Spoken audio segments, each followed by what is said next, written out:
जमात होनी चाहिए जो लोगों को अच्छी बातों का हुक्म दे और बुरी बातों से मना करे।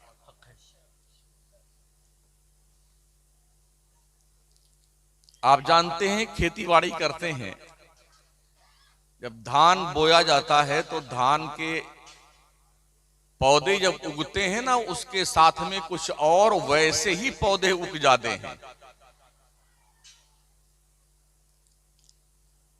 अब आपने खाद डाली तो देखा यह गया है धान तो आहिस्ता आहिस्ता ऊपर तशरीफ लाता है, जो वो खुद उगाया है वो बहुत ऊपर तशरीफ ले आता है।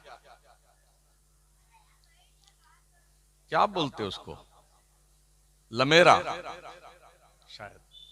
हाँ, हालांकि आपने खाद जो है लमेरे के नहीं डाली है, धान के लिए डाली, मगर वो धान से ज्यादा प्रोग्रेस करता है।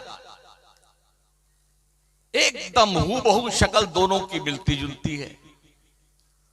तो लोग क्या करते हैं, खुरपी लेकर के उस ज्यादा पावर के साथ उठने वाले पौधे को, जो धान जैसा होता है, उसे खोद खोद करके खेत से निकालकर बाहर करते हैं ताकि इसको भैंस और गाय और बकरियां खा जाएं।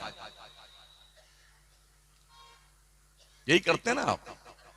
अगर ऐसा ना हो तो ये धान जैसा दिखने वाला पौधा आपके धान का सत्यानाश कर देगा। ऐसे ही अगर नेकियों की बात न की जाए तो बुराइयां इतनी ज्यादा फॉर्म में परवान चढ़ती हैं कि नेकियों का वजूद कहीं दिखाई नहीं पड़ेगा।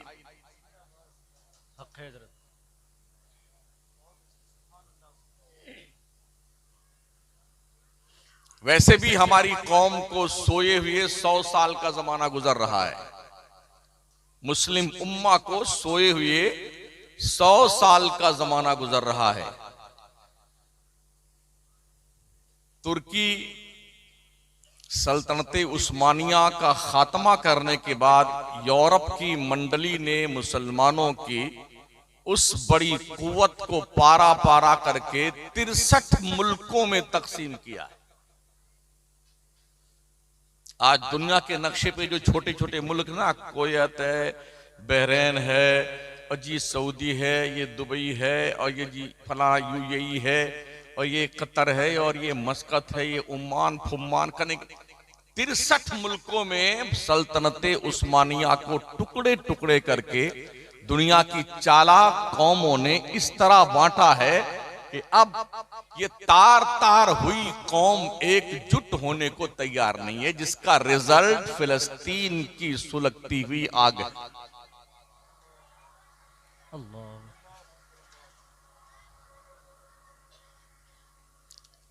दुनिया के 3 बर्रे आजम पर हम हुकूमत करते थे, 3 बर्रे आजम पर बैक वक्त। आज उस कौम का हाल यह है कि उसके आंसू बहने वाले कोई पूछने वाला नहीं। ये हमारे खुद के हाथ की कमाई है। हमें जो भी मुसीबत पहुंचती है ना, वो हमारे आमाल का नतीजा है।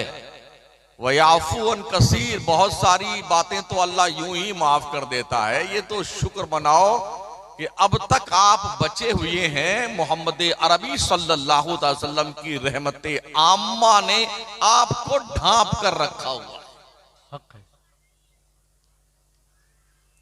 आमाल इस काबिल हमारे नहीं है। अभी हमारे अजीज नात पढ़ रहे थे ना, माशाअल्लाह, किसी को बड़ा जोश आ गया था। मैं पूछ सकता हूं आप में से कितने लोग नमाज पढ़ते हैं?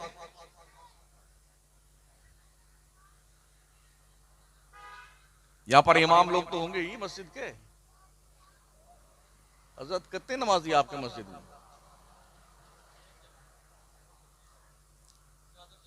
25 आदमी ज्यादा से ज्यादा। इतने बड़े नमक हराम हो आप लोग।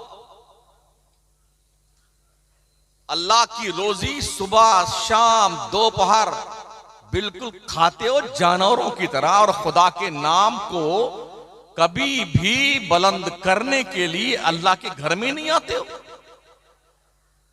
तुम्हें हया नहीं आती है, शर्म नहीं आती तुम्हें? फिर काय का शौक चर्राता है, अल्लाह मदीने में मौत आए। तेरे बाप का मदीना है।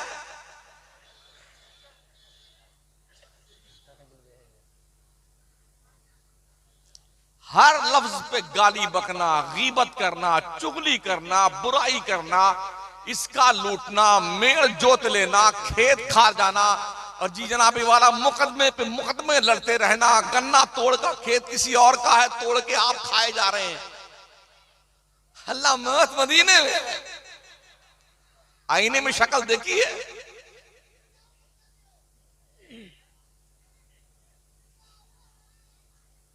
क्या लॉजिक है यार।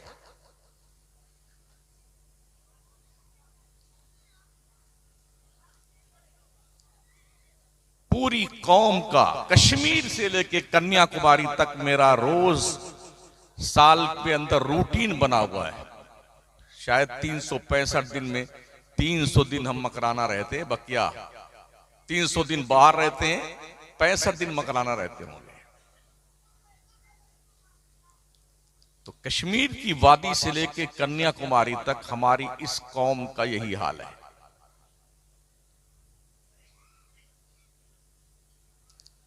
जुमा भी नहीं पढ़ते हैं बेटे, और दावा क्या है, हम जन्नत में जरूर जाएंगे। लिखवा के लाए हैं। अगर आपने जन्नत की प्रॉपर्टी का बैनामा करवाया, मुझे बता दीजिए आप। ओरिजिनल कॉपी ना सही, फोटो कॉपी दिखा दीजिए।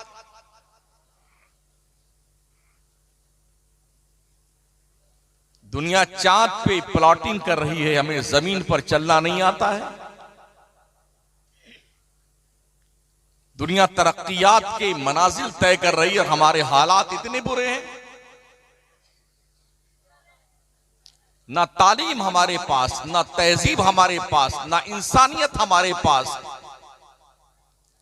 ना हमदर्दी हमारे पास, ना शऊर हमारे पास। बस उलझे हुए हैं। बस थोड़ा सा पैसा क्या आ जाता है, ये टंकी गुब्बारे की तरह फूल जाती है आदमी की। हाँ, और फिर यूं चलता है भैंस की तरह।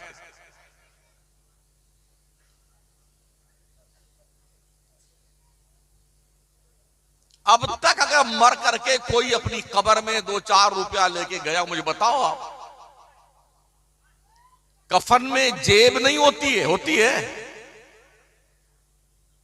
हमने तो अब तक कफन में जेब नहीं देखा है। अगर आपके गांव में कफन में जेब होती, मुझे बता दीजिए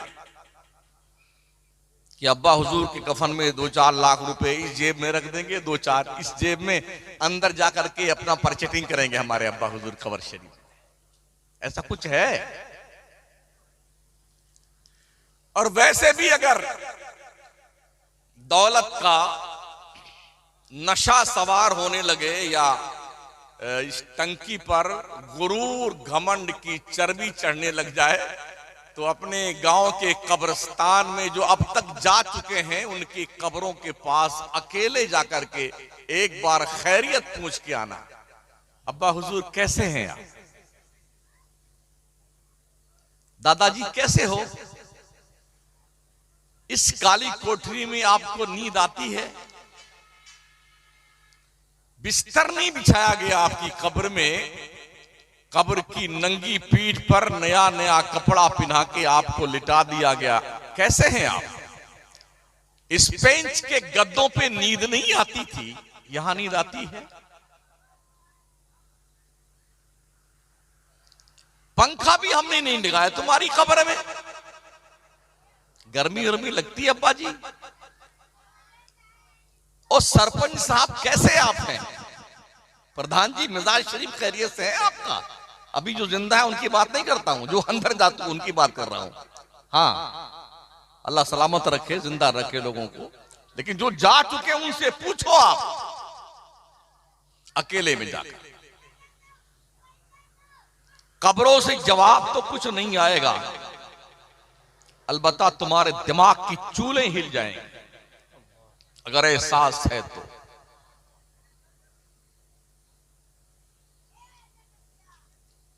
और याद रखना, कोई भी दुनिया का शोरमा क्यों ना हो, मरने से कोई बचा नहीं अब तक।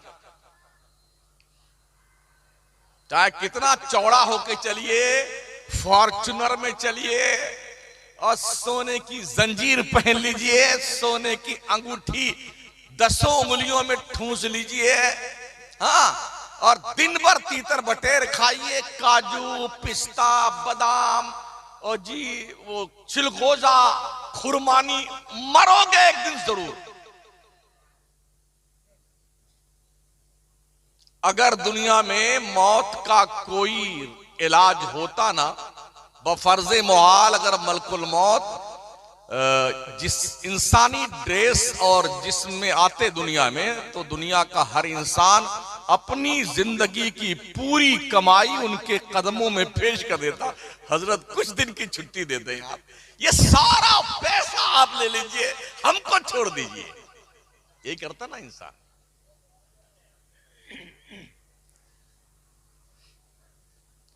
दोस्तों, बुजुर्गों, साथियों, हमने अपनी इस उम्र में अरबपतियों को किराए के मकान में रहते देखा है। आज के 35 साल पहले जो अरबपति थे, आज हमने उन्हें किराए के मकान में रहते देखा है। और जो फुटपाथ पर रहते थे वो शानदार बंगलों में रह रहे हैं। ये दुनिया है। कल जो अरबपति था आज मंगता है, और कल जो मंगता था आज अरबपति है। इसी का नाम दुनिया है। तो इस खप्त में मत मुतला रहना कि हम हमेशा मालदार रहेंगे, इम्पॉसिबल है। कोई हमेशा एक हालत में नहीं रहता है। बदलते रहने का नाम दुनिया है, चेंजिंग का नाम दुनिया। आज कुछ है और कल कुछ है। सुना आपने अभी मुल्क शाम का जो सदर था, अपना मुल्क छोड़ के भागकर दूसरे मुल्क में पनाह लिया है। जिसका बाप भी मुल्क शाम का सदर था, हाफिजुल असद, बेटा भी बशारुल असद मुल्क शाम का सदर था। गुज़िश्ता तकरीबन 35-30 साल से बाप बेटे हाकिम थे मुल्क शाम के। लेकिन जब जुल्म की इंतहा की उन बदबख्तों ने और इनकलाब पैदा हुआ उस मुल्क के अंदर, तो अब भागकर अपना मुल्क छोड़ करके रूस जाके पनाह लिए। बिल्कुल चुपचाप, बिल्कुल चोर की तरह जाके बैठा हुआ है। जब मुल्कों के बादशाह और सदरे ममलकत, जो ऐवाने ममलकत में जिनके सामने कोई जल्दी सांस जोर से नहीं लेता था, अल्लाह की जब लाठी पड़ती है ना, तो अच्छे अच्छों की नसें ढीली हो जाती है। अगर इस्लाम कव्वाली से जिंदा रहता ना, तो हमें बताइए ना, हम भी ढोल लटकाएं गले में अपने। हमारे मौलाना लोग भी ढोल बजाएं बैठ के। कोई हारमोनिया ले आएगा, कोई बेंजू ले आए, कोई टुनटुनिया लेके बजाए, अगर कव्वाली से इस्लाम जिंदा है। ये कुर्बानियां बताती हैं, ओ हमारी कुर्बानियों का मजाक उड़ाने वालों, तुम्हारी शक्लें मस्क कर दी जाएंगी। होना तो ये चाहिए था, बच्चा बूढ़ा दोनों और जवान तीनों मिलकर के 5 वक्त अल्लाह के घर में हाजिरी देते, नमाजें पढ़ते, औरतें घर में अल्लाह की बंदगी करती। होना तो ये चाहिए था। पर्दे का एहतमाम होता माओ बहनों का। होना तो ये चाहिए था। हम अपने शक्ल और किरदार से पहचाने जाते। आज के 1450 साल पहले जो शराबे मोहब्बत मदीने के ताजदार ने पिलाई थी, उस कौम में अब तक उसका नशा बाकी है। ये होना चाहिए था, मगर ऐसा कुछ नहीं है। ऐसा कुछ नहीं है। हम शादी में भी मुसलमान नहीं दिखते हैं, गमी में मुसलमान नहीं दिखते, मालदार भी मुसलमान नहीं दिखता और गरीब भी मुसलमान नहीं दिखता। हफ्ते में एक दिन जुम्मा की नमाज पढ़ते हैं तो लगते हैं कि हम मुसलमान हैं। जनाब, सिर्फ जुम्मा के मुसलमान मत बनिए, 24 घंटे के मुसलमान बन के दिखिए। आप लोग देख के पहचाने ये मुसलमान। दुनिया आज आपके किरदार से घिन कर रही है। कभी हमसे लोग मशवरे लेते थे, हमारी मस्जिदों के सामने आकर के अपने बच्चों की शिफायाबी के लिए दुआएं करवाते थे। आज क्या हुआ? दुनिया को पता चल गया मुसलमान झूठा हो गया है, बेईमान हो गया है, लुटेरा हो गया, डकैत हो गया है, बदकिरदार हो गया है, निगाहें आवारा गर्दी का शिकार हो गई है, इसलिए इसके दम में भी कोई दम नहीं रहा। हमने देखा है बचपन में हमारे बिरादरान वतन की औरतें भी अपने बच्चों को, जिनका इलाज डॉक्टर करने से मना कर देता, जाओ कुछ दिन का मेहमान है, वो अपने छोटे बच्चों को लेके मस्जिद के दरवाजे पे खड़ी होती थी और नमाजी नमाज पढ़ के निकलता था, फूंक मार देता था, 2-4 दिन के बाद देखा जाता बच्चा अच्छा हो जाता था। आज क्यों नहीं? कौम का मिजाज ये बन गया है कि हमें आप कुछ मत कहिए, हम तो छुट्टे साड़ हैं, इस खेत में भी मुंह मारेंगे, इस खेत में भी मुंह मारेंगे, हमें कुछ मत कहिए आप। तो हम किस काम के लिए आए हैं? चापलूसी करने के लिए?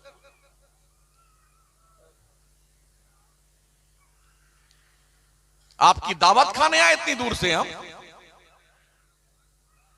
हमारे पास जन्नत का टिकट नहीं है और किसी के बाप के पास भी जन्नत का टिकट नहीं है। कान खोल के सुन लो, कोई पीर साहब, कोई मौलाना साहब, कोई हजरत हुजूर साहब जो है ना आज की तारीख में, कोई जन्नत का जिम्मेदार नहीं है।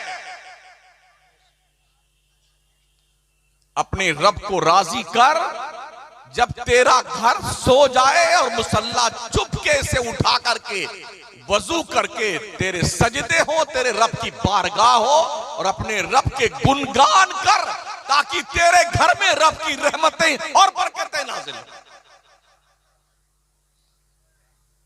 अब परेशान जब होता है ना मुसलमान, हजरत कोई तावीज बना दीजिए। बाराई शरीफ गए तो हमने देखा गाजी मियां सरकार के दरवाजे से लेके मजार तक इतना धागा, चूड़ी, ताला और नाड़ा, रिबान और फीता, जने क्या क्या बांध रखा मर्दूदों ने। क्या है ये? अल्लाह वालों की जालियां इसी काम के लिए हैं। गरीब नवाज सरकार का उर्स, संगे मरमर की जालियां आप जाके देखें ना, ऐसा बर्बाद कर दिया है लोगों ने। अच्छा, ताला को चाबी ले जाकर के उसमें ताला मार के औरतें आती हैं।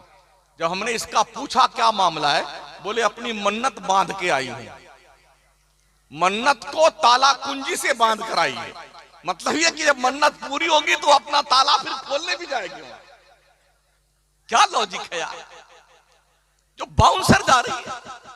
हमारा अकीदा तो ये, अल्लाह वाला हमारी नियतों को जानता है। हम जो सोचते हैं अल्लाह के नेक बंदे उसे भी जान लेते हैं। तो ये ताला कुंजी और धागा और रिबन और जी कुछ खत लटका क्या थे हजरत? हाँ, इतना बड़ा पर्चा भी देखा हमने, उसमें कुछ अर्जियां लिखी हुई हैं, अपनी तरफ से खत लिखा ख्वाजा साहब के नाम का, और उसको ही लटका के आई है उसमें जाली में।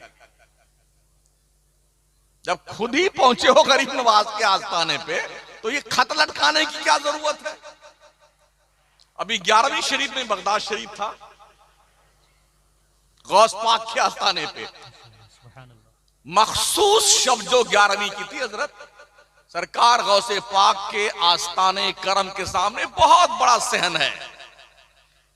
हिंदुस्तान पाकिस्तान के मुसलमान और मर्द, औरतें और पीर और पीरानियां, हर एक पीर 100-100, 150-200, 50 औरतों को, मुरीदा को लेकर के पहुंचा हुआ था वहां पर जी।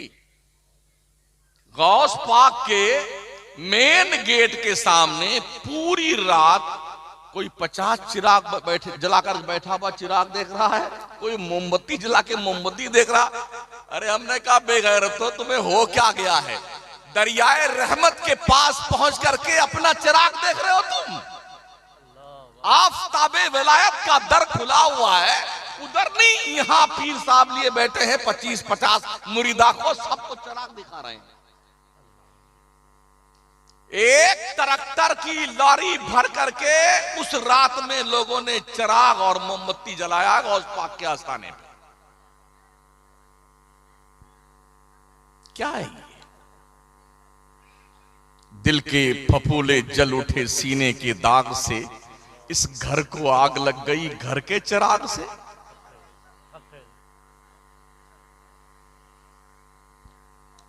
अगर आपने अपनी जिम्मेदारी आज महसूस नहीं की तो नस्लें आपको भूल जाएंगी कि आप हैं कौन और कौन थे।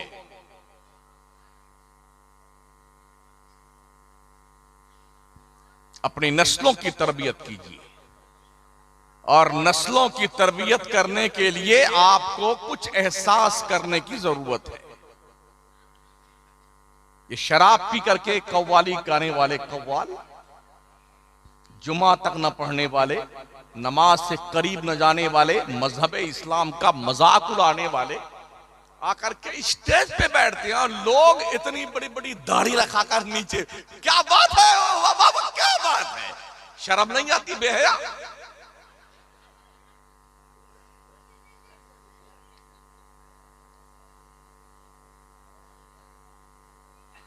एक दौर था जब नाचने वालों को मुआशरे में कोई इज्जत नहीं दी जाती थी। कोई भी नचनिया मुहज्जब सोसाइटी में कुर्सी पे बैठ नहीं सकता था। आज स्टेज पर नाचने वाला नाचता है और इज्जतदार लोग जलील होके नीचे बैठते हैं। और कितने लौंडे और लौंडिया ऑटोग्राफ लेती उन नचनियों गवैयों से। सोचिए आप कहां थे और कहां पहुंच गए, जिल्लत के खड्डे में गिरे हुए। मुल्क पर हम जाते हैं, देखा हमने जो झूले उसमें कूदने वाले होते, झूले कूदने वाले बुर्का पहन पहन के हमारी माई बहनें उस झूले पे कूदती हुई दिखी है मुझे। हाँ,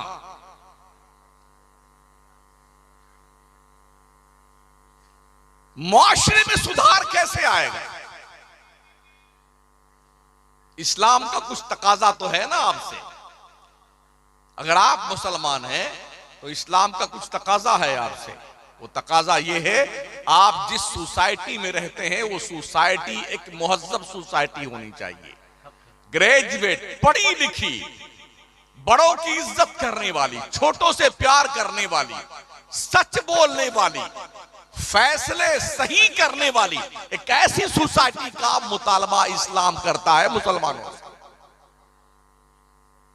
आज हमारा नौजवान तबका जुआ, सट्टा, शराब, नाम बदल बदल करके कि ये विस्की है जी, ये जौ का पानी है, रेड बुल पीता है। पीले बेटे पीले, जब तुझे जहन्नम का अंगारा पिघला के पिलाया जाएगा तब तुझे पता चलेगा। अभी तेरे को एहसास नहीं जवानी के नशे में चूर है ना। ये भी ध्यान रखना, ओ जवानों और बूढ़ों, क्या तुमने पैरालिसिस होते हुए इंसानों को नहीं देखा है? हमारे शहर में हमारी मस्जिद के खजांची महोदय, दो भाई, बंटवारा हुआ, एक दुकान उसको उधर मिली, इनको एक दुकान इधर मिली, दोनों बीमार चल रहे थे जरा, और रोज लड़ते थे दिन में 2 मरतबा दोनों भाई कि इसने 1 इंच इसने ज्यादा ले लिया, उसने कहा 1 इंच इसने ज्यादा ले लिया। गुज़िश्ता तकरीबन 10 से 12 साल से दोनों लड़ते रहे। पिछले जुमेरात को एक भाई इंतकाल हुआ, बाद वाली जुमेरात आई तो दूसरा तशरीफ ले गया। हाँ, और दोनों की कब्र आस पास बनाई गई। हमने कहा अल्लाह कहीं अब ये इधर भी जगह न करने लग जाए दोनों। उधर तो लड़ते रहे 1 इंच की जमीन के लिए।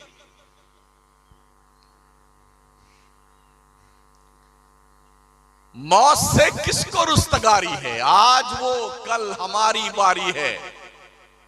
हमने जवानों को भी मरते देखा है, बच्चों को भी मरते देखा है, और बूढ़ों को भी मरते देखा है। मौत किसी पे रहम नहीं खाती है। चाहे कितना रोए आप, आंसू बहते बहते आंखें फट जाए आपकी, मगर मलकुल मौत किसी पे तरस नहीं खाता।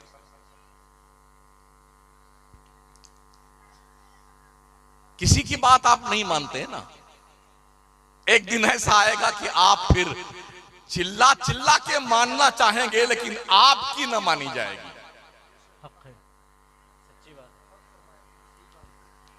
कुरान मुकद्दस उठाइए, अल्लाह फरमाता है वअनफिकू मिम्मा रज़क़नाकुम मिन क़ब्लि अन यातिया अहदकुमुल मौत। अल्लाह की दी हुई रोजी में से अल्लाह के रास्ते में कुछ खर्च किया करो, इससे पहले कि तेरी मौत आ जाए। और जब मौत आती है और मलकुल मौत का आता है फरिश्ता अजल, तो वो मरने वाला क्या कहता है? फयक़ूल रब्बी लौला अख़रतनी इला अजलिन करीब। अल्लाह थोड़ी देर के लिए मलकुल मौत को रोक दे, थोड़ी देर के लिए रोक दे। शक्ल देखता है ना मलकुल मौत की, तो सारी कबड्डी भूल जाता आदमी। हाँ, जिस तरह से किसी के नाम का वारंट जारी हो जाए और पुलिस वाले की शक्ल देख करके आदमी कहां कहां छुपता फिरता नहीं फिरता है, अरे पुलिस आ गई पकड़ ले जाएगी, वारंट जारी हुआ हमारे नाम का, वहां छुपता है जहां बकरी बांधी जाती है। लेकिन जब पुलिस ईमानदारी से काम करने लगती है तो क्या कोई बचता है मुजरिम? ये अलग बात है कि हमारे मुल्क में 100-100 रुपए पे लोग नजरअंदाज कर देते हैं। 100 रुपया दे दीजिए रेलवे में, आप जो है जनरल टिकट भी नहीं लिए हुए हैं तो एसी में हमारे पुलिस वाले जीआरपी वाले वो बिठा के लेके आते, बैठिए 100 रुपये दीजिए हम। लेकिन क्या ऐसा मलकुल मौत के साथ आप कर सकते हैं कि हजरत थोड़ा छोड़ दीजिए? फयक़ूल, बंदा पुकारेगा अल्लाह रब्बी लौला अख़रतनी इला अजलिन करीब, थोड़ी देर के लिए मलकुल मौत को रोक दे। किस लिए? क्या कहता बंदा? फ़अस्सद्दक़ व अकुम मिनस सालिहीन। अल्लाह मैं सदका कर लूं, खैरात कर लूं, नेकियां कर लूं, परहेजगार बन जाऊं। तो 80 साल से घास छिल रहे थे, 90 साल की उम्र हो गई, 80 साल की उम्र हो गई, अब तक नेक बनने का शौक नहीं चल रहा था। शक्ल मलकुल मौत की देखी है तो डरने लग गया। रब फरमाता वलन युअख्खिरल्लाहु नफ्सन इज़ा जाअ अजलुहा, मौत का एक वक्त मुतय्यन है, अपने वक्त से ना एक सेकंड पहले आएगी ना एक सेकंड बाद में आएगी।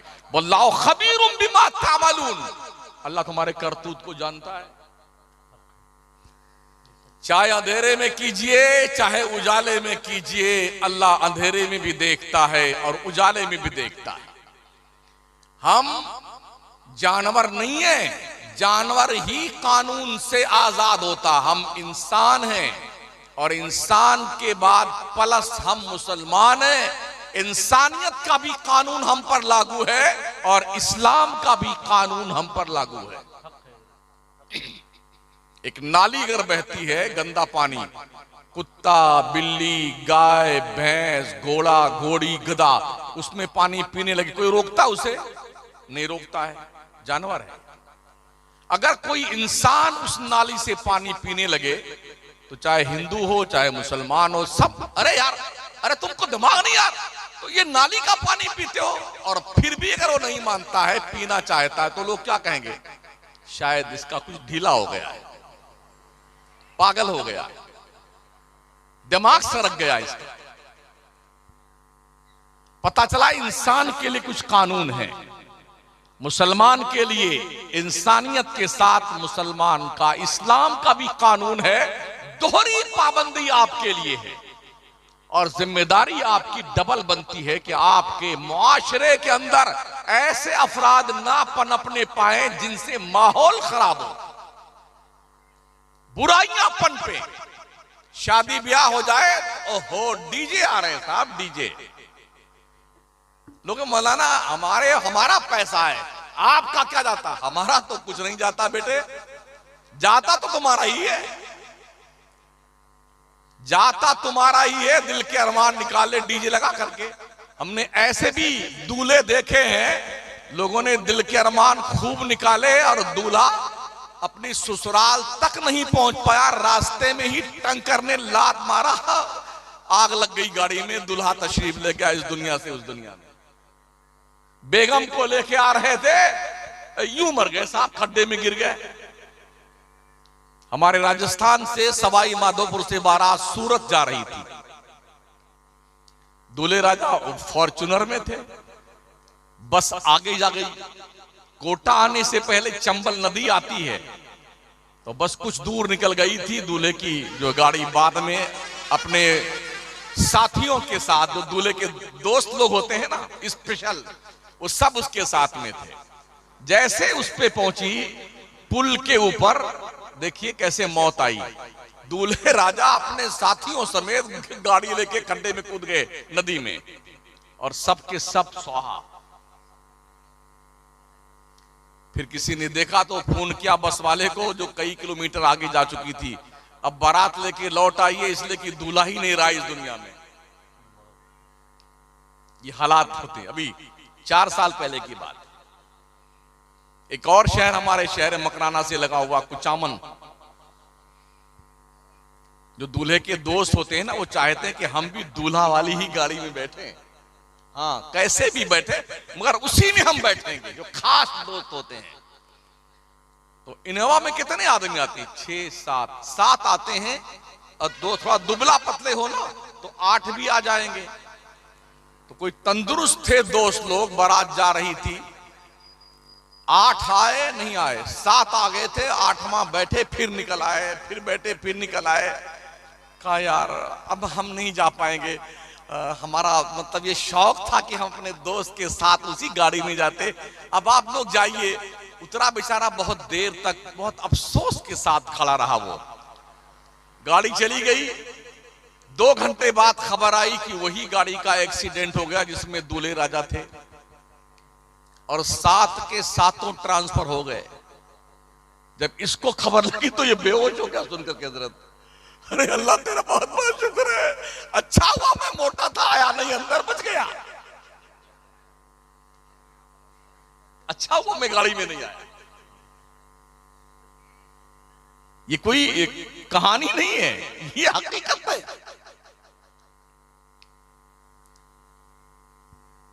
इसलिए हमें बहुत कुछ सोच करके जिंदगी गुजारने की जरूरत है। डीजे ला करके आप क्या बताना चाहते हैं? हमारे शहर मकराना में कोई डीजे लाके बताए, उसकी ऐसी तैसी कर दी हम लोग। किसी का बाप निकाह नहीं पढ़ाएगा उसकी।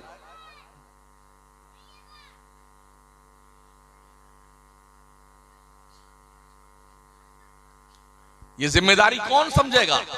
जो बड़े बुजुर्ग लोग घर के हैं ना, जो घर के मुखिया लोग हैं, उन्हें चाहिए कि वो अपनी जिम्मेदारी महसूस करें।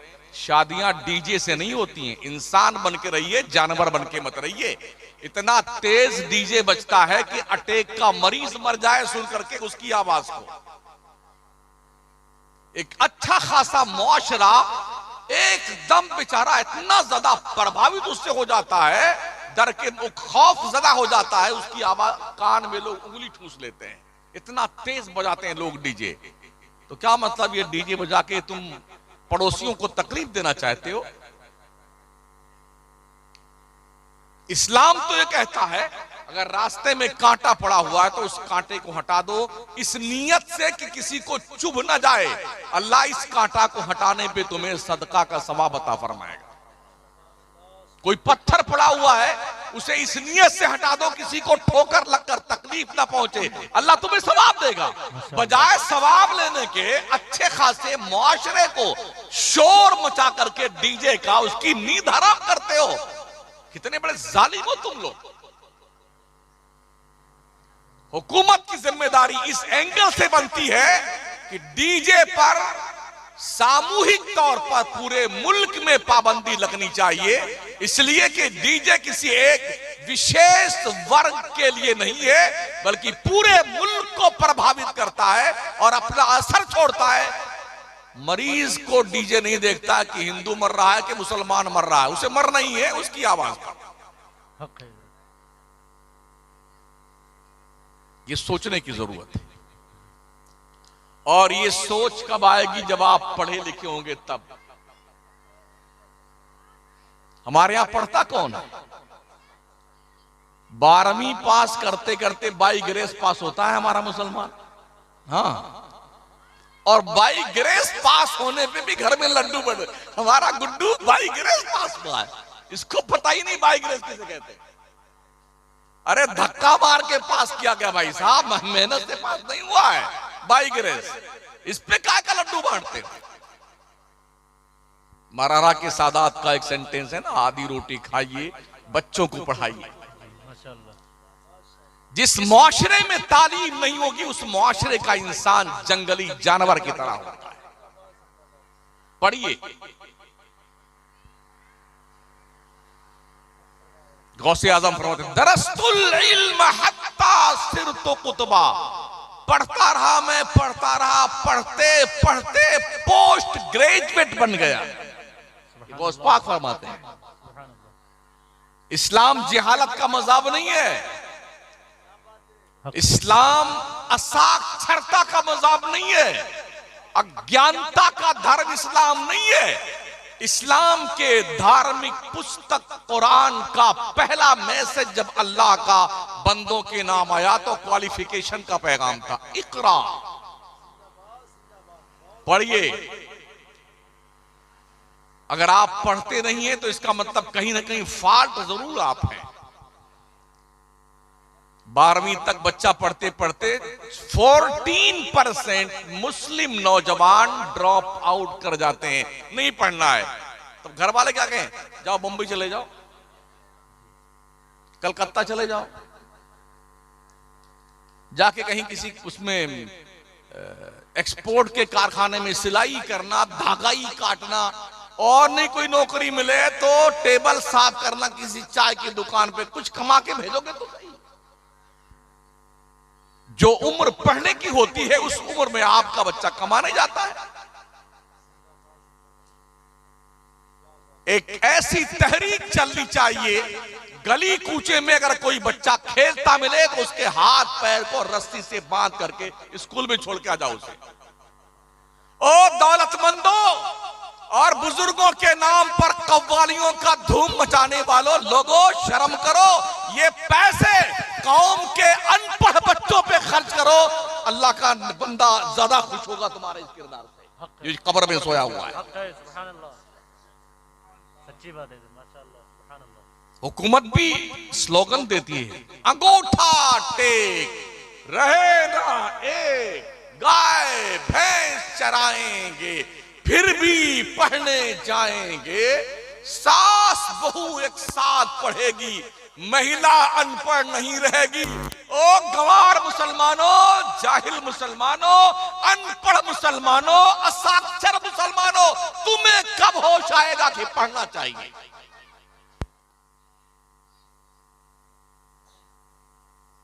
संभालो अपने बच्चों को। हर बाप अपने बेटों से क्लोज होकर के उसके दिल पर इंसानियत की, मोहब्बत की, नबी सी वफादारी की तहरीर लिखे। हर मां अपनी बेटी से क्लोज होकर उसके दिल पर कनीजाने फातिमा की तहरीर लिखे। इससे पहले कि कोई बदकिरदार दोस्त आपके बेटे से क्लोज होकर के उसे बेहयाई और बेशर्मी के खड्डे में डाल दे, आप खुद होश के नाखून लीजिए।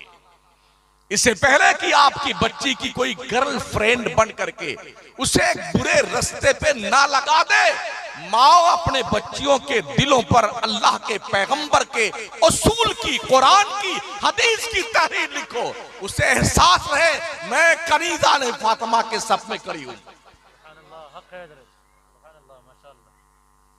ये ज़ौक़ पैदा कीजिए।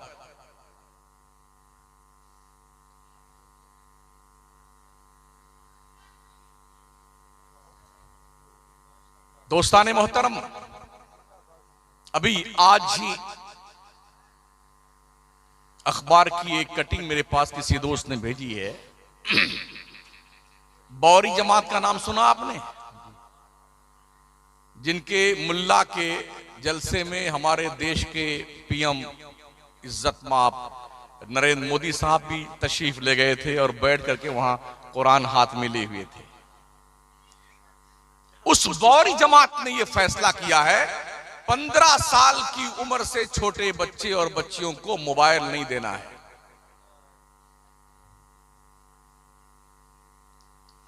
मोबाइल नहीं देना। क्यों?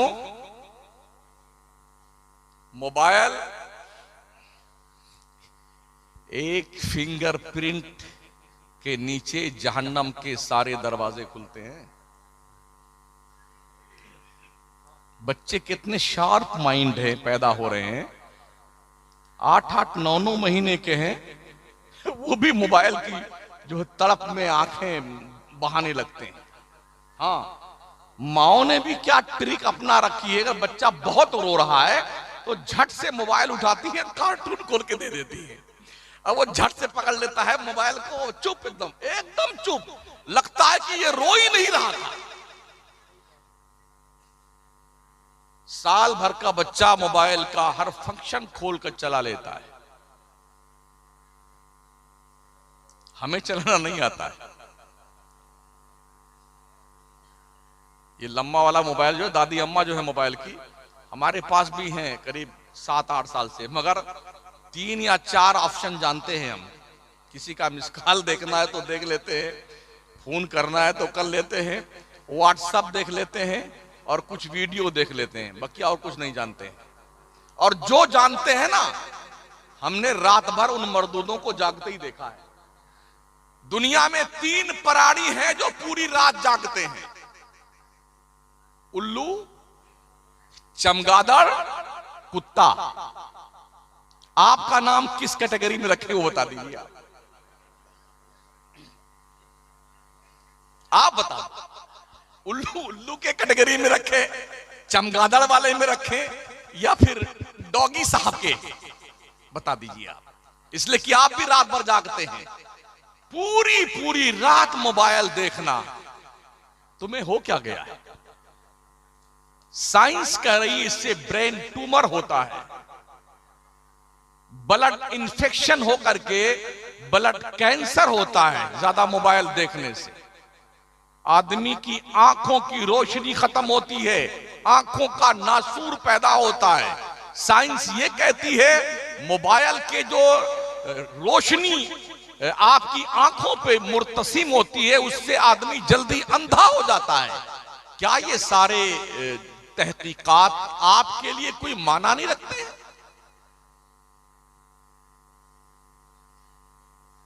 एक ये भी है, कितने लोग हैं हिंदू मुसलमान सबकी बात कर रहा हूं, 100 पूरी खा जाते हैं, पान पराग, पान मसाला, और पता नहीं क्या क्या नाम है, कम वक्तों ने क्या क्या नाम रखे हैं। कल मैं था गोवंडी में, मालूम ये हुआ कि 700 रुपया एक आदमी कमाता है, 250 रुपए की पूरी खा जाता है। 250 रुपए की पूरी, जहर खा रहे हैं। ये पता है कि पूरी खाने वालों को कैंसर होता है, ये पता है कि पूरी जो खाते हैं उनका मुंह ऐसे चोंच बन जाता है कौवा का। और क्या बेटे, 2-2 पूरी, एक और फाड़ दे, एक और फाड़ दे, देखा उसको यूं हिलाते रहते, फिर ऐसे मिलाएंगे उसको, फिर बड़ी स्टाइल यूं करके ठूसते ठू अपने थोपड़े में। हाँ, बात यूं करते हैं। शराफत से बन जा इंसान यार, जानवर क्यों बनता है? छोटे छोटे पुड़िया, बच्चे छोटे छोटे खाते हैं पुड़िया यार। माहौल इतना बड़ा गंदा हमारा हो गया।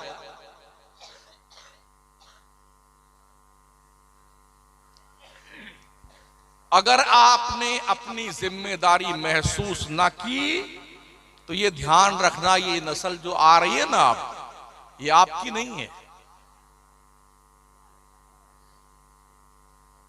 2000 में अभी एक वीडियो किसी ने भेजा मेरे पास में, एक खूबसूरत बंगला बाप ने माँ ने सब मिलके शान बड़ी कमाई के साथ बनाया था। मेरे ख्याल से कोई 1.5 से 2 करोड़ का बंगला होगा। आज की तारीख में उसमें कबूतर आराम फरमा रहे हैं। कोई अमेरिका है, कोई बर्तानिया है, कोई लंदन, कोई झांकने नहीं आता कि अब्बा हुजूर ने कितनी मेहनत से ये 2 करोड़ का बंगला बनाया था। ये हालत है साथी। खुश रहना सीखिए। आपके पास बहुत ज्यादा पैसा नहीं है ना, कोई बात नहीं। अगर हमारे पास रोटी खाने के लिए पैसा है, खुश रहिए इसमें। किसी से अपना कंपेयर मत कीजिए, यार ये अरबपति करोड़पति है, मैं गरीब आदमी हूं। अपनी गरीबी में खुश रहो यार, इसी में ठीक रहेगा आपका। कंपेयर करेंगे दिमाग खराब होगा आपका, चोरी करने का हौसला पैदा होगा, डकैती करेंगे आप, लूट मार करेंगे। किसी की गाड़ी दे करके आप तमन्ना मत कीजिए कि आहा, कोई मतलब नहीं। हमारे रब ने हमें हाथ पैर सलामत दिए, बहुत बड़ा करम अल्लाह का है। पैदल चलिए ना यार, क्या दिक्कत आती है। हमारे बुजुर्ग जो थे वो बैलगाड़ी पे चलते थे। इतना हम भी जानते हैं, जब कोई साइकिल लेके आया था, जब हम 5-7 साल के थे, तो उसकी साइकिल की जियारत करने वाले बहुत सारे लोग जाते थे साइकिल देखने के लिए। फिर मोटरसाइकिल आई, तो उस मोटरसाइकिल के पीछे लो जब धुआं निकलता था, उसका धुआं सूंघने के लिए बच्चे भागते थे। देखा है आपने? नहीं देखा है? माहौल हमने भी देखा है। फिर गाड़ियों पे गाड़ियां, अब कोई कुछ ले आए, कोई कुछ नहीं देखता वोगता, सब अपने अपने हाल में मस्त है। अगर कुछ लोग यही सोचते हैं कि लोग हमको देखे, इतनी फुर्सत किसी को नहीं कि आपको देखे कि आप कौन लाट साहब हैं। हर शख्स को अपनी पड़ी हुई है, 99 का चक्कर लगा हुआ है। अगर 4 बच्चियां पैदा हो गई हैं तो उनके रिश्ते ढूंढने हैं, पढ़ाना है, लिखाना है, जहेज का इंतजाम करना है, वरना कौम के डाकुओं की तोंद भरने के लिए अगर पैसे नहीं आए ना, हाँ डाकुओं के, किसी का लड़का पढ़ लिख लिया ना, तो बोले हमारा गुड्डू डॉक्टर बन गया है, तो अब पूरा पैसा डॉक्टरी का ससुराल से उसे क्या मंगता, ससुराल वालों से पूरा पैसा वसूलता है, भिखारी कहीं का। इतना गिर गया इंसान। अल्लाह के पैगंबर इस्लाम फरमाते हैं, शादियां बिल्कुल आसान करो, खर्चा बिल्कुल ना करो शादी में, ताकि माशरे में कोई कुंवारा न रहे। अल्लाह के नबी की बारगाह में एक सहाबी आए, कहा या रसूलल्लाह, मेरे पास कुछ है नहीं, मैं शादी करना चाहता हूं। कहा क्या है? कहा या रसूलल्लाह, हमारे पास ये अंगूठी है सिर्फ एक चांदी की। कहा जाओ, तुम्हारा यही महर मुतय्यन का है, तुम निकाह कर लो जाकर। एक आए, उन्होंने कहा सरकार मेरे पास भी कुछ नहीं, सिर्फ 2 लुंगी है, एक पहनता हूं एक ओढ़ लेता हूं। कहा एक लुंगी जो पहनता है नीचे उसे पहन ले, एक लुंगी को महर में अपनी बीबी को दे, जा निकाह कर ले। एक आए, सर मैं भी शादी करना चाहता हूं। कहा कुछ है देने का? कुछ नहीं। कहा कुरान शरीफ कुछ सूरतें याद हैं? हाँ सूरतें याद हैं सरकार। कहा जितनी सूरतें तुझे जबानी याद हैं, उतनी सूरतें अपनी बीबी को याद करवा देना, यही तेरा महर है, जा शादी कर ले। माशाअल्लाह, सुभान अल्लाह। कोई माई का लाल ये बता दे हमारे नबी ने 11 शादी की, कोई बारात लेके गए? 4 बच्चियों की शादी करी, कोई बारात आई नबी के घर पे? नबी के साहबा कमोबेश 1,24,000 थे, कोई बारात लेके गया? जी नहीं। कोई बारात का इस्लाम में कॉन्सेप्ट नहीं है। मगर आज 250, 300, 500 बाराती जाएंगे। अपने बाप का थोड़ी खाना है लोग जी। हमारा खानदान बहुत बड़ा है, 500 आदमी तो आएंगे बारात में। ये धौंस भी देता बेटा। हाँ। और फिर जो जितने गांव इलाके की जो सबसे बढ़िया बढ़िया गाड़ियां होगी, स्कॉर्पियो जी, तो स्कॉर्पियो की लाइन 25 स्कॉर्पियो लग जाएंगी, ये बताने के लिए कि मैं 25 स्कॉर्पियो बारात में लेके गया था। मंगते कहीं के कल्लाज भिखारी। अब लोगों को छुट्टी नहीं है ना, किसी को बारात जाने की फुर्सत कहां इस जमाने में। हमने देखा हमारे गौरव चुकी में एक दिन चौराहे पे खड़े हुए थे, 25 गाड़ियां थी हजरत, 10 में तो आदमी थे और 15 में आदमी नहीं थे। ड्राइवर था, किसी में एक बच्चा था, किसी में वो भी नहीं था, मगर वो 25 लेके गया बारात। अगर ये खुराफात के खर्चे खत्म कर दिए जाएं तो शायद बहुत सारे माँ बाप जहर खा के मरने से बच जाएंगे। हक है हजरत, बिल्कुल सच्ची बात है, बहुत अच्छी सी, सुभान अल्लाह। समझ रहे हैं? बहुत सारे माँ बाप रात भर उसे चैन की नींद नहीं आती है बाप को और माँ को, जिसके 2-4 बच्चियां जवान हो जाएं। हमारा मुआशरा कितना गंदा हो चुका है यार। अगर किसी औरत के 2-3 लड़कियां पैदा हो गई तो पूरा खानदान, अरे नक्कटी कहां से आई, लड़की लड़की पैदा करती है, मर नहीं जाती है। क्या होगा तुम्हें? लड़की लड़का कोई इंसान देता है किसी को?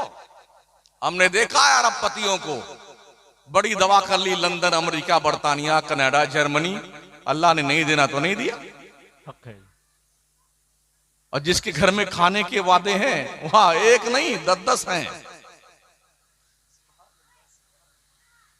हम 2 हमारे 15, चिंकी पिंकी लहेक महक डबलू चकलू गुड्डू पप्पू। चड्डी है तो बनियाइन नहीं, बनियाइन है तो चड्डी नहीं, रोटी मिली तो चटनी नहीं, चटनी मिली तो रोटी नहीं, पी पी कर दे। ये दोनों नली चालू रहती हैं। ऐसे पहुंचता है, कभी अंदर चला जाता है और सब पल जाते हैं। अल्लाह की शान है। लड़का लड़की को इंसान नहीं देता है, औरत नहीं देती है। अल्लाह फरमाता है यह बोले मैं ये शाओ इनासा व यह बोले मैं ये शाओ ज़ुकूर औ युज़व्विजुहुम ज़ुकराना व इनासा व यजअलु मन यशाउ अक़ीमा। अल्लाह जिसे चाहता लड़का देता है, जिसे चाहता लड़की देता है, जिसे चाहता दोनों देता है, और जिसे चाहता कुछ नहीं देता है, बांध बना देता है। हक है। हमारी हुकूमतें भी परेशान हैं जनसंख्या से, भी दीवारों पे लिखवाती हैं हम 2 हमारे 2। पहला बच्चा जल्दी नहीं, दूसरा अभी नहीं, तीसरा कभी नहीं। दूसरा बच्चा कब? पहला पढ़ने जाए तब। अच्छा, एक साथ अगर 2-3 पैदा हो गए फिर क्या करोगे? ये ऐसे भी रिकॉर्ड है ना। कई ऐसी माएं हैं जो 3-3 बच्चे उनके एक साथ पैदा हो गए। 2 बच्चे पहले से थे, 2 एक साथ आके 4 हो गए, क्या करोगे? हम 2 हमारे 2, हम 2 हमारे 4 हो गए। ये इंसान के बस की बात नहीं है। आदमी जब अपनी औकात से बाहर निकल करके कुदरत के मामलात में इंटरफियर करता है तो अल्लाह का अताब आता है। हक है। ये भी कानून है, अगर किसी के 3 बच्चे हो गए तो उसे नौकरी नहीं मिलेगी, सरकारी नौकरी नहीं मिलेगी, कोई भी हो, देश का कानून है। अब कानून का बहरहाल पालन तो करना ही करना लोगों को, तो बेचारे डर के मारे वो तीसरा नहीं होना चाहिए, तीसरा नहीं होना चाहिए। तो कौम के डाकुओं के डर से कितने बाप और मां हमने देखे हैं बच्चियों समेत जहर खा के मर गए। नदी में कूद के जान दे दी बच्ची को साथ में लेकर के, कि कहां से पैसा लाएंगे लोग, जो है पैसा और गाड़ी, वो भी गाड़ी फटफटिया में भी, वो भी बुलेट मांगता है मरदूद। हाँ जी जी। और 4 पहिया की मांगता है, ललका रुमाल लगा कैसे बेटा दुल्हा, गुंगवा बाबा कम वक्त बोलता तक नहीं उस दिन है। अम्मा घर ने समझा दिया है, बोलना नहीं आज तुमको। जो आसपास फकीर रहते ना बैठे हुए, जिनको शहबाला बोल रही बोलते, अरे लड़की के बाद तो बुलाइए ना, इस फकीरता कुछ दे दे जाए आकर। जिन्होंने अब तक शादियां नहीं करी हैं, जो लाइन में है, उनसे मैं कहूंगा जब तुम्हारी शादी आए तो तुम मंगता मत बनना। हक है। हाँ, बहुत अच्छी सलाह है। अगर तुम्हारी अम्मा तुम्हारे अब्बा नहीं मानते हैं तो जैसे कल बारात जानी है, आज बंबई भाग जाना। सही है, बिल्कुल सही है। अब ले जाओ बारात, किसकी ले जाओ?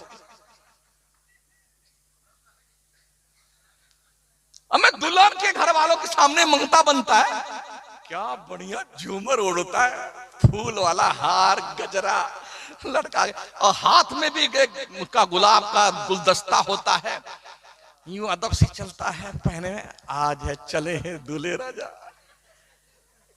अरे पहुंच के मांग रहा भिखारी, दूल्हा इतना भिखारी होता है।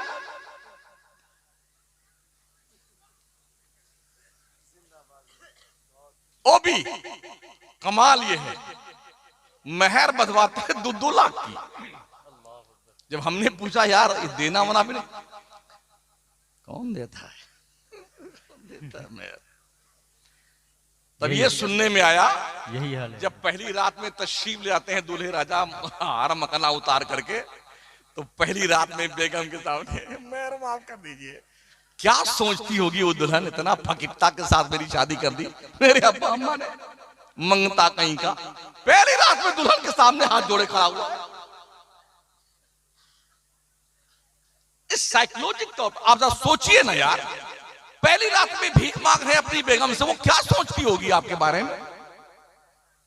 अल्लाह फरमाता अर्रिजालु कव्वामूना अलन्निसा, मर्द औरतों पे हाकिम है। हाकिम भिखमंगा नहीं होता है। अपने कुव्वते बाजू पे एतमाद कीजिए। और ओ लड़कियों वालों, लड़का बस ये देखो कि इज्जतदार हो, सुन्नी हो, कोई बुरा लक्षण ना हो उसके अंदर, इज्जत से रोटी कमाता हो, 2 वक्त की, शादी कर दो उसकी। हक है। इसलिए कि तुम मुकद्दर नहीं बनाते हो, मुकद्दर रब ने बनाया है। सुभान अल्लाह, वाह वाह। करोड़पतियों के यहां लोगों ने देख के शादियां करी, भिखमंगे हो गए, और मंगतों के यहां शादी कर दी, अल्लाह ने खुशहाल कर दिया। सुभान अल्लाह, सुभान अल्लाह। हमने ये भी देखा है, 18-20 साल तक पढ़ते पढ़ते पढ़ते पढ़ते 1 घंटा हो गया जी, 18-20 साल तक। अब रिश्ते आने का यही टाइम होता है। नहीं, अभी मेरी गुड़िया पढ़ रही, वो ग्रेजुएशन कर रही, 23-24 साल हो गए, फिर रिश्ता आया। लड़का क्या करता है जी, वो कोई नौकरी करता, नहीं नौकरी वाला नहीं चाहिए। फिर 25 साल हो गए, फिर रिश्ता आया। क्या करता लड़का जी, वो सऊदी कमा, नहीं कितना कमाता है, नहीं ठीक नहीं है। इस तरह से 30-35 साल तक कैरियर बनाने के धुन में लड़कियां 35 साल की उम्र तक पहुंच जाती हैं। अल्लाहु अकबर। ठीक है ना। अब रिश्ते आने बनते, हक है। 30 के अंदर तक रिश्ते आते हैं। सुन लीजिए, मैं काम की बात करता, मुझे आपके नारों का काम नहीं है जी, सही। हाँ, मैं प्रैक्टिकली तौर पर जो मुआशरा है जिससे गुजर रहा और जूझ रहा है, मैं उसकी बात कर रहा हूं। उसके बाद अब रिश्ते नहीं आते हैं, अब शादी.com बन गया। अखबारात हम भी पढ़ते हैं, उसमें जो है एडवर्टाइज छपा जाते हैं, वो निकालते हैं, जरूरत रिश्ता, ये नाम है लड़की का, इस बिरादरी से है, और ये उम्र है, और जी ये तालीम इसकी है, यहां से इसने ग्रेजुएशन किया है, एक खूबसूरत बरसरे रोजगार लड़के की रिश्ते की जरूरत है, जिससे इस नंबर पे राब्ता कायम फरमा ले, और जरा कैरियर धुन में कैरियर बना रहे। कितनी बच्चियां ऐसी हैं जो इस जहन्नमी कानून के भेंट चढ़ चुकी हैं, जो मुआशरे ने बनाया। साउथ में जाइए, 45-50 साल की लड़कियों का एक खेप मौजूद है, रिश्ते नहीं आते। 1 किलो सोना देना पड़ता लड़के वालों को सोना दे, तब उनकी शादी होगी। ऐसे ऐसे कंगाल हमारे मुआशरे में मौजूद है। सब तहैया कर लो, अपनी बच्चियों की शादियों पे जो पैसा खर्च करते हो, वो पैसा अपने लड़कियों के तालीम पे खर्च करो, ये तालीम ही उसका जहेज बन जाए, ये सोच पैदा करो। हक है, सुभान अल्लाह। ये सोच पैदा करो। और ये भी सुन लो माओ बहनों, और जो हमारी बच्चियां बैठी हुई हैं, उनसे भी गुजारिश है, ससुराल को ही अपना घर समझा करो। हमारे जो बुजुर्ग लोग थे वो बहुत दूर शादी करते थे बच्चियों की। जब हमने अपने परदादा से पूछा था इतनी दूर क्यों शादी कर दी फूफी की, बोले इसलिए इतनी दूर शादी किया बेटा कि अगर कुछ टुन्न पुन्न उधर हो जाए तो कम से कम 15 दिन लग जाए हमारे तक खबर आने में, तब तक मामला ठंडा पड़ जाएगा। हक है। और अब किचन में है, रोटी बेल रही, अम्मी अरे भैया को भेजना, मैं नहीं रहूंगी इस घर में। आज तो सासू ने ये कह दिया, आज ससुर ने ये कह दिया। ये लो साहब काम चालू है। अब अम्मा ने बजाय कुछ सोचने समझने गुड्डू को भेज दिया, हाँ बेटी जल्दी से सारा सामान तैयार कर ले, लिया चल अपने घर पे। इसको इसकी औकात बताएंगे। कोर्ट कचहरी में खींच करके माफी ना मंगवाई तो मैं भी अपने असली बाप की नहीं। अब क्या होता है, हम भी चलते रहते हैं, कभी कभी वकीलों से मुलाकात होती है, वो पूछती है मौलाना क्या करते हैं आप? क्या स्पीच देते हैं, तकरीर करने जाते हैं। क्या अपने कौम की औरतों को आप समझाते नहीं है? एक औरत बुर्का पहने हुए एक लड़के को हाथ में उंगली पकड़ाए, एक को गोद में लिए हुए है, सालों साल कचहरी के चक्कर काटती है। क्या गैरत मर गई आपके कौम की? अल्लाह अकबर, अल्लाह अकबर, अल्लाह। हर लड़की जो ससुराल जाती है उसका वही घर है, किसी भी हाल में उसे वही निबाह करना है। ये उस पर डिपेंड है कि ससुराल के नए माहौल में कैसे वो सेटअप करती है अपना, ये उसकी जिम्मेदारी है। सच है। अगर आप मैके आ गई, जब तक अब्बा हुजूर आपके जिंदा हैं और अम्मी जान, तब तक तो घर में आपकी खैरियत है मैके में। और जैसे अब्बा अम्मा मरे ना तो अब भाभियां आपकी घास नहीं डालेंगी आपको, ए चल इधर से उठा बोझा बिस्तर इधर से। और यहां रहना है तो बर्तन मांज, घर में झाड़ू लगाना है, हमारे बच्चों का कपड़ा धुलना है, ये करना वो करना, वरना रोटी नहीं मिलेगी तुम्हें। मैं गलत तो नहीं कह रहा हूं? नहीं, बिल्कुल सच है। क्यों ना हर बेटी अपनी सास को माँ का रुतबा दे करके वहां सेट हो जाए, अपने ससुर को बाप का दर्जा दे करके, अजनबी घर और दरो दीवार से उनसियत पैदा कर ले, तो आज ये झगड़े हमारे मुआशरे में ना रहे। जी माशाल्लाह। और जवानों तुम भी कान खोल के सुन लो, मामूली मामूली बात पर तलाक तलाक तलाक तलाक इस चक्कर में मत पड़ना। समझ रहे हो? बहुत सारे सवालात हमारे पास भी आते हैं, बोले नहीं हजरत मैंने यूं नहीं कहा था, मैंने यूं कह दिया। अरे मैंने यूं कह दिया हजरत, गुस्से में कह दिया हजरत, तेरी ऐसी की तैसी, गुस्से में कह दिया। अच्छा कोई गुस्से में अगर बंदूक चला दे तो गोली निकलती कि नहीं निकलती है? जी निकलती है। चाहे गुस्से में बंदूक चलाओ चाहे खुशी में चलाओ, गोली निकलेगी नहीं लगेगी? जी निकलेगी। सामने जिस पर निशाने में लगाए वो मरेगा कि नहीं मरेगा? जरूर मरेगा वो। तो मैंने पूछा यार कोई एक बंदा मुझे ऐसा बता दो कि आज ही वो अपनी दुल्हन लेके आया हो, पहली रात हो, अपने इस गांव का नाम क्या है?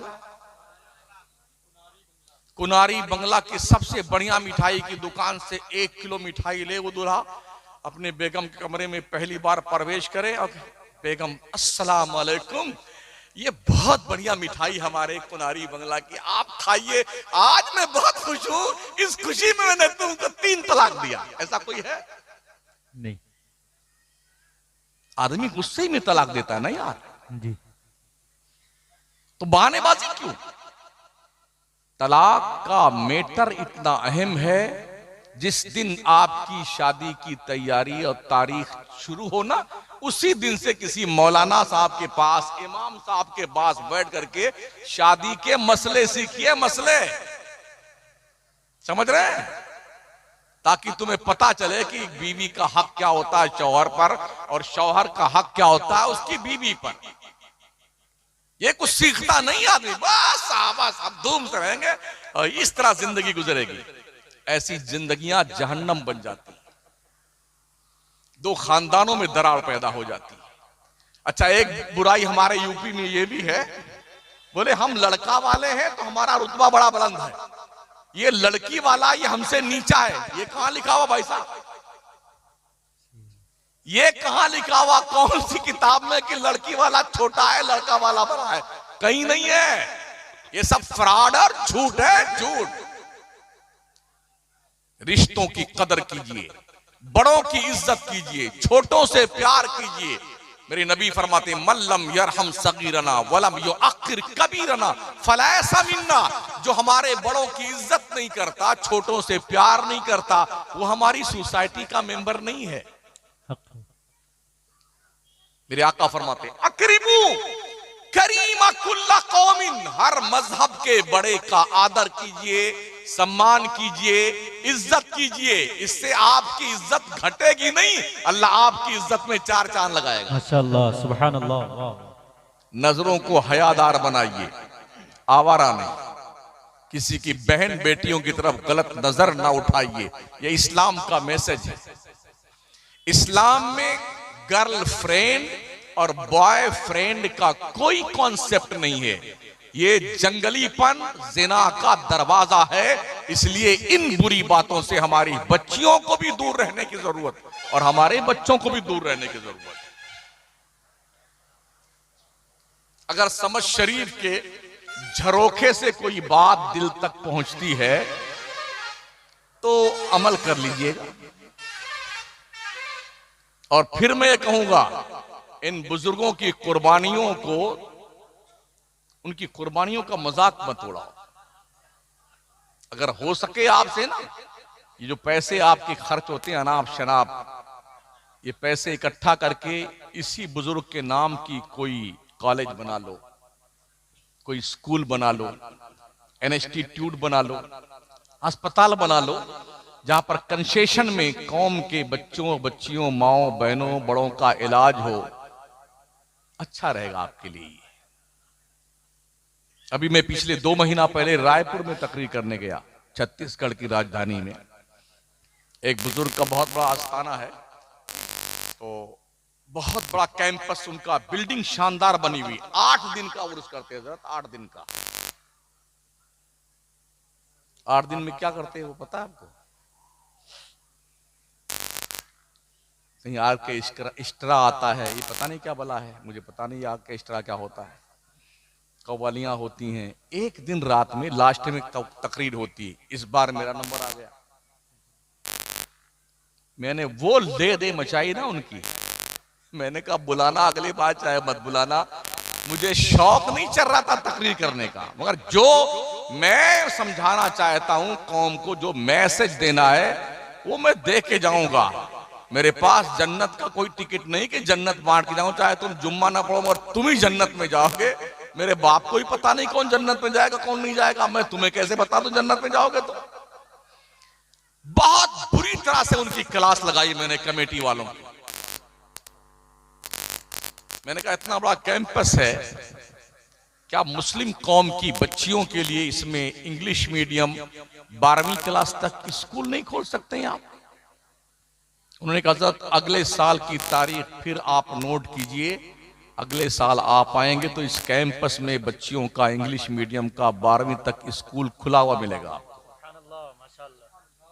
बहुत अच्छी बात है, सुभान अल्लाह, माशाअल्लाह। तारीख लिखवाई उन्होंने। एक साहब मुझसे कभी मिले भी नहीं, मेरी तकरीर सुन सुन करके उन्होंने 20 एकड़ जमीन कॉलेज के लिए खरीदी हुई। वो मिलने आए कि अभी आपकी तकरीर से प्रेरित होकर के मैंने कॉलेज बनाने का प्लान बनाया है। इस गांव के जिम्मेदारों से मैं गुजारिश करूंगा, प्रधान जी हों या कोई साहब जो सियासी एक्टिविटीज रखने वाले लोग हों, साहिब शऊर हों, अहले सरवत हों, क्या आप ये जिम्मेदारी नहीं महसूस कर सकते हैं?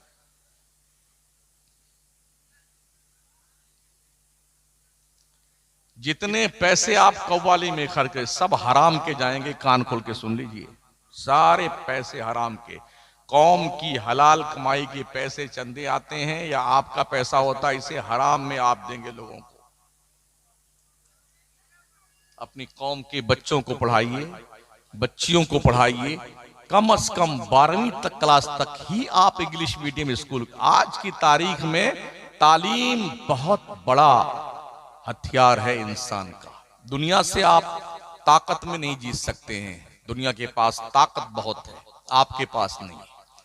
दौलत में नहीं जीत सकते हैं, दुनिया के पास इतनी दौलत है, एक एक रात में पूरा का पूरा स्टेट की हुकूमत खरीद ली जाती है।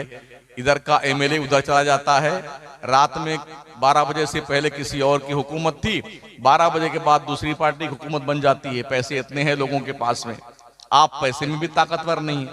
एक ऑप्शन बचता है, वो है तालीम। और तालीम पैसों से खरीदी नहीं जा सकती है। तालीम अपने गुरु का एहतराम करते हुए मेहनत करके सीखी जाती है, तब तालीम आती है इंसान के पास।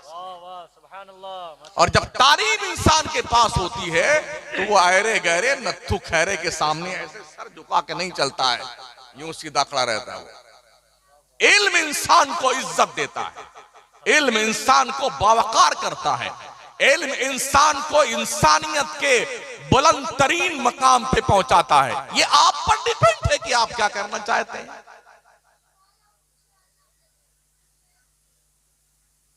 आखिरी बात,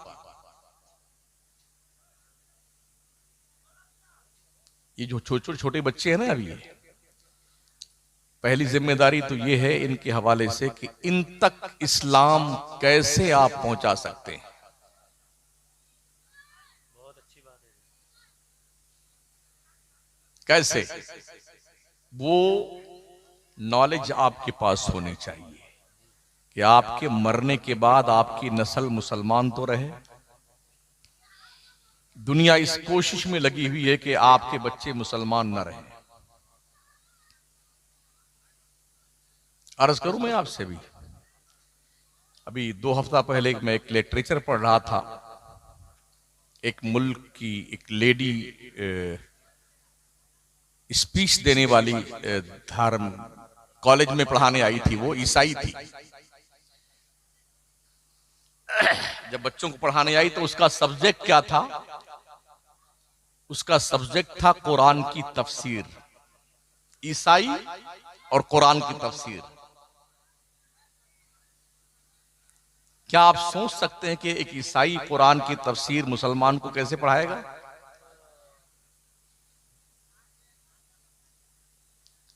उसने क्लास में प्रवेश करते ही कहा कि बच्चों, मैं ईसाई हूं, कट्टर ईसाई, इस्लाम की दुश्मन हूं, ये मेरा पेशा है, मैं तुम्हें कुरान की तफसीर पढ़ाने आई, ये मेरा पेशा है। क्या आपके बच्चे को एक ईसाई लेडी जो इस्लाम की दुश्मन है, वो आपके बच्चे को कुरान पढ़ाएगी?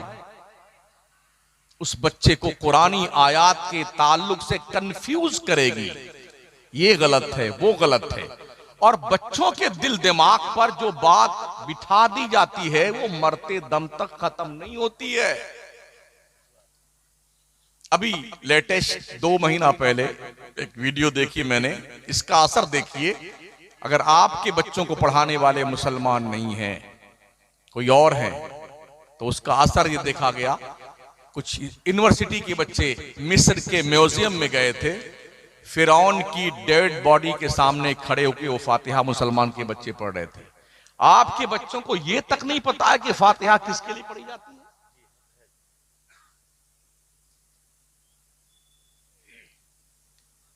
हमारा एक स्टूडेंट दिल्ली जेएनयू में पढ़ने गया, अच्छा काबिल बच्चा, अरबी में बहुत अच्छी उसने मेहनत की थी, काफी अच्छी अरबी थी उसकी।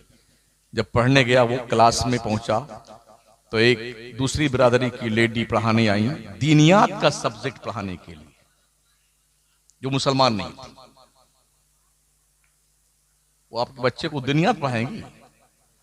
तो हमारे उस स्टूडेंट ने कहा कि हजरत, उसने 35 मिनट अरबी में स्पीच दिया, जबकि मैं अरबी का स्टूडेंट था, बावजूद इसके उसकी स्पीच मेरे बाउंसर चली।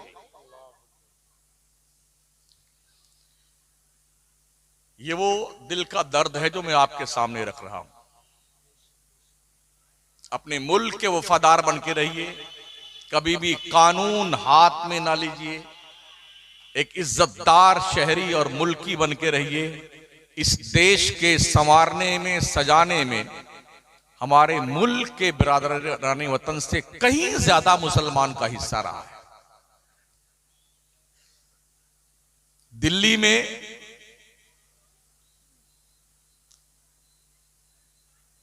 जहां पर नाम लिखा है वीर जवानों का, 83,000 लोगों के वहां पर लिखे 83,000 लोगों ने बलिदान दिया है देश की आजादी में। हालांकि बहुत औसाए लोग होंगे। फिर उसमें नीचे लिखा हुआ 83,000 में से 63,000 सिर्फ ओनली मुस्लिम पॉपुलेशन की कुर्बानियां हैं। बकिया में सब हैं।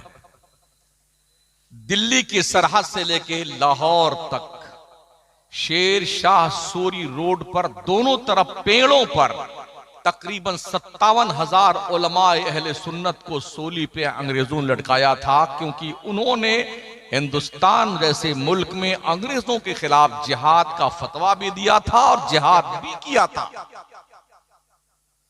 ये हमारी कुर्बानियां हैं। शायद देशवासियों को ये समझ में आ जाए, ख्वाजा गरीब नवाज के मजार के नीचे कोई शिवलिंग नहीं है, इसलिए कि हमारे देश के प्रधानमंत्री ने बाज़ाब्ता चादर भेज करके ये बाज़ाब्ता पैसा मैसेज दिया, पैगाम दिया, और अपना पैगाम अपने लेटर पैड पर ख्वाजा के कदमों में चादर पेश की है। हमारे देश के रोड मंत्री जनाब नितिन गडकरी साहब का भी बाज़ाब्ता तौर पर जो उनके लेटर पैड पर ख्वाजा गरीब नवाज के हवाले से जो उनकी कुर्बानियों का एतराफ किया है गडकरी साहब ने, ये मैसेज है कौम के उन दोस्तों के लिए, बिरादरान वतन के लिए, देश को अमन और शांति की जरूरत है, मोहब्बत प्रेम से रहने की जरूरत है, नफरतों की दीवार तोड़ने की जरूरत है, मोहब्बतों की समंदर का पानी पीने की जरूरत है, ताकि हमारा भारत एक खूबसूरत ताकतवर दुनिया के नक्शे पे मुल्क की हैसियत से पहचाना जाए, जाना जाए और माना जाए। चलते चलते ये अर्ज करूंगा, इस देश की जनता को बार बार लोग डराते हैं, पाकिस्तान आ जाएगा, पाकिस्तान पाकिस्तान। एक मिनट के लिए मेरी बात सुन ले। हमारे मुल्क में 29 स्टेट हैं, ठीक है ना? सिर्फ उत्तर प्रदेश की जो पॉपुलेशन है तकरीबन 23.5 करोड़, इसके बराबर पाकिस्तान की पूरी आबादी भी नहीं है। 137 करोड़ वाले आबादी वाले मुल्क को सिर्फ 22 करोड़ वाले मुल्क पाकिस्तान से डराया जाना, ये जुनून नहीं तो कौन सी अक्लमंदी है? अगर पूरे भारत का इंसान एक बार फूंक मार दे एक साथ तो पाकिस्तान नक्शे से उड़ जाए। उस पाकिस्तान, पाकिस्तान पाकिस्तान बांग्लादेश, अजीब है, मुझे ताज्जुब होता है यार, हो क्या गया देश के इन सियासी बाजीगरों को कि मुल्क के अंदर इस तरह से जो है वावेला मचा रहे हैं कि पाकिस्तान आ जाएगा, पाकिस्तान आ जाएगा। कोई हैसियत पाकिस्तान के हमारे मुल्क के सामने नहीं है और ना बांग्लादेश की है। बस शर्त यह है हमारे दिमाग के कीड़े निकलने चाहिए। तो अपने बच्चों तक दीन पहुंचाइए और 5 वक्त की नमाज पढ़िए ईमानदारी के साथ, ठीक है?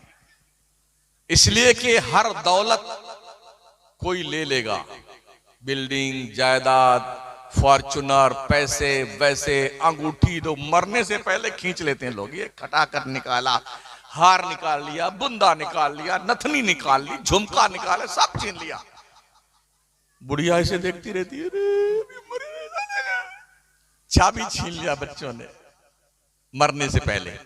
नमाज वो पूंजी आपकी है जो किसी नोमिनी को नहीं मिलेगी। तुम मरोगे ना, तुम्हारी कब्र में तुम्हारी नमाज रोशनी बन के आएगी, उजाला बन के आएगी, आपसे आकर के गुफ्तगू करेगी, तुम मुझे पहचानते हो, मैं नमाज तुम्हारी हूं, तुम्हारी वहशत दूर करने आई हूं। अपने हाथों पे तस्बीह पढ़ा करो, अल्लाह अल्लाह, सुभान अल्लाह, माशा अल्लाह। अल्लाह के नबी अलैहि सलाम का फरमान है, ये पोर आपके रोशन होंगे जब आप कब्र में जाएंगे, और ये पोर अल्लाह के दरबार में आपकी तरफ से गवाही देंगे, मौला तेरी तस्बीह हमारे इन पोरों पे बंदा पढ़ता रहा है। नेकियां कर लें साथियों, गुनाह तो बहुत हो गए हैं, कुछ नेकियां भी कर लें और ये अहद कर लें, मौत बता कर नहीं आती है, अचानक आती है और ऐसे दबोचती और यूं लेके जाती। ऐनमा तकूनु युदरिकुमुल मौत वलौ कुंतुम फी बुरूजिम मुशय्यदा। तुम चाहे मजबूत किले में बंद हो जाओ, मौत का आहनी पंजा तुम्हारे गले को दबोच कर तुम्हारी रूह निकाल के लेके जाएगा। इसलिए इससे पहले कि मौत आए नेक बन जाओ, अच्छे बन जाओ, परहेजगार बन जाओ। और इमाम अहले सुन्नत फरमाते हैं, अंधेरा घर, अकेली जान, दम घुटता दिल उकताता, खुदा को याद कर बंदे वो साअत आने वाली है। आज तक कोई किसी की कब्र में नहीं गया है कि अब्बा हमारे मर गए तो हम चलो अब्बा के साथ हम भी कब्र में लेट जाते हैं। बेटा अपने बाप के साथ, बाप अपने बेटे के साथ, बीवी अपने शौहर के साथ, कोई नहीं जाता भाई साहब। रो वो करके जब आंसू खत्म हो जाता है ना, तो एक बूंद नहीं गिरता बस। अब क्या मिना कलकना को बिहाना इदको मिना नुखरिजकुम तारता नुखरा। अब आप जानो, आपकी कब्र जाने, हम तो चले बंटवारा करने के लिए। हाँ, ऐसे भी हमने वीडियोस देखे हैं, अभी दफनाया नहीं गया बाप को, वही लटिया चल गई कब्रिस्तान में, दे पटकी पटका भाइयों में।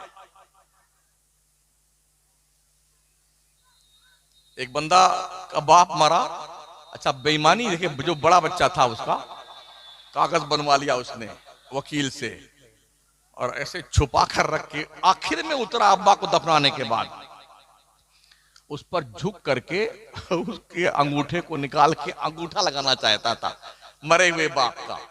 मलकुल मौत वहीं मौजूद थे। जैसे हाथ निकाला उसके अपने बाप का, मलकुल मौत ने वहीं दबोचा उसका गला। बेटे की डेड बॉडी मरे हुए बाप की डेड बॉडी पे गिर करके तड़प के खामोश हो गई। फिर पता चला इसकी नीयत क्या थी। भाइयों का हक खाने के लिए अपने बाप का अंगूठा लगाना चाहता था। कभी भी ऐसे काम मत करना, किसी का हक मत खाना। याद रखना साथी, अगर कोई शख्स किसी का कर्जा खा के मर गया है, 1 पैसे के बदले में 300 वक्त की मकबूल नमाजें देनी पड़ेंगी जनाब। हाँ, और जिसने 1 वक्त की नमाज जानबूझ के छोड़ दी, उसको 2,86,00,000 साल जहन्नम में जलना पड़ेगा। हिसाब लगा लीजिए अब तक कितनी छोड़ी हैं आपने, वो कितने साल आप जलने वाले जहन्नम में, इसका अंदाजा लगा लीजिए। बस यही हम अपनी तकरीर को फुल स्टॉप देते हैं, इस उम्मीद के साथ शायद कोई बात आपको असर कर जाए तो मुझे डबल सवाब मिल जाएगा, वरना सिंगल तो मेरा कन्फर्म हो ही गया है। अगर अल्लाह के यहाँ कहोगे अल्लाह मुझे ये पता नहीं था, मुझे वो, तो ये पता और वो पता कोई कव्वाल नहीं देगा। हाँ, मौलाना लोग देंगे, इमाम देगा। तो जब झूठ बोलोगे ना अल्लाह के यहाँ, ये दरी, कुर्सी, ये खंबे, ये पिलर, ये लगाया हुआ झूमर, ये मिट्टी, ये पेड़ पौधे, ये सब गवाही अल्लाह से, ये सब झूठे हैं। शमसुद्दीन भी कम से कम 1.25 घंटा चिल्ला के यहां गया है। उलमा बताते रहे, इस कौम ने एक नहीं सुनी मौलाना लोगों की। फिर क्या करोगे, क्या जवाब दोगे अल्लाह को मरने के बाद? हमारा ये हाथ हमारे खिलाफ गवाही देगा, पैर गवाही देगा। जब झूठ बोलना चाहेगा ना बंदा, तो अल्लाह फरमाए अल-यौम नख्तिमु अला अफवाहिहिम, सूरह यासीन उठाइए, व तुकल्लिमुना अयदीहिम व तशहदु अर्जुलुहुम बिमा कानू यक्सिबून। आज के दिन हम तुम्हारे मुंह पे मुहर लगा देंगे, बोलना बंद, तुम्हारे खिलाफ तुम्हारा हाथ बोलेगा या अल्लाह इस हाथ से इसने ये गुनाह किया था। ये पैर बोलेगा या अल्लाह इस पैर से कहां कहां चल के गया था।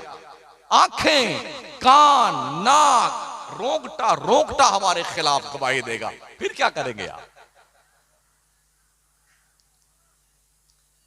अब जाइए, खूब इतना बड़ा बड़ा पराठा बना हुआ है, पराठा खाइए, हलवा खाइए और मौज कीजिए, और समझ शरीफ में कुछ बात पहुंची होगी तो अमल कर लीजिएगा, वरना इंशाल्लाह ये कल मोहब्बत की ये दुकान किसी और शहर में लगाऊंगा मैं।